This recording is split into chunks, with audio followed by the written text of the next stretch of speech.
மதுரையில் தாவேக சார்பில் Vijay road show எதுவும் நடத்தும் திட்டம் இல்லை என அக்கட்சியினர் தெரிவித்துள்ளனர்.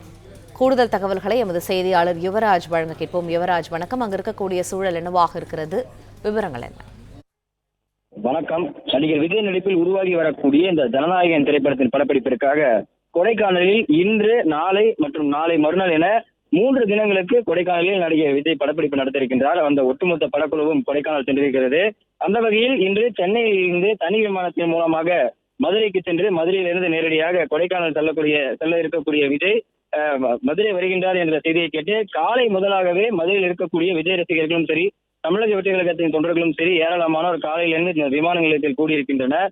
ஏற்கனவே நேற்று சமீபத்தில் நடைபெற்ற இந்த கோவை நடைபெற்ற கருத்தரங்கிலும் ரசிகர்கள் பல கோவை விமான நிலையத்திலும் சூழ்ந்திருந்தனர். அது போன்று இருக்கக்கூடாது என்று நேற்று விஜய் அந்த அறிக்கையில குறிப்பிட்டிருந்தார். பலரும் அந்த காரின் முன்பு விழுவது போன்றும் வாகனத்தின் மேல் ஏறுவது போன்றும் என்று ஏற்கனவே அறிவுறுத்தப்பட்டிருக்கக்கூடிய நிலையில் இந்த காலை முதலாகவே ரசிகர்கள் ஏராளமான நின்றிருந்தனர். அதே போன்று மதுரையில் இருந்து தமிழக வெற்றி கழகத்தின் தலைவர் ரோட் ஷோ நடத்த இருக்கின்றார் என்ற தகவல் பெரும்பான்மையான பரவி வந்தது. அப்படி எதுவும் ரோட் ஷோ நடத்துவதாக அந்த திட்டமில்லை என்று தமிழக வெற்றி கழகத்தின் அந்த தலைமையிலிருந்து தகவல் கிடைத்திருக்கின்றது.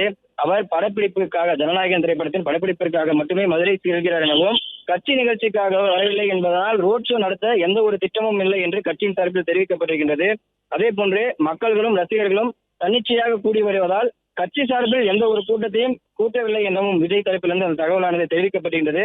விமான நிலையத்திலிருந்து அங்கிருந்து அப்புறப்படுத்தப்பட்ட ரசிகர்கள் வெளியில் இருக்கக்கூடிய மரங்களிலும் கடைகளிலும் ஓய்வெடுத்து வருவதாகவும், அதே போன்று விஜய் வரும் வழியில் தங்களுடைய அந்த அன்பை வெளிப்படுத்துவதற்கும் வரவேற்பை எழுப்புவதற்கும் ஏராளமான ரசிகர்கள் மதுரை விமான நிலையத்தின் வெளியிலே காத்திருக்கின்றனர்.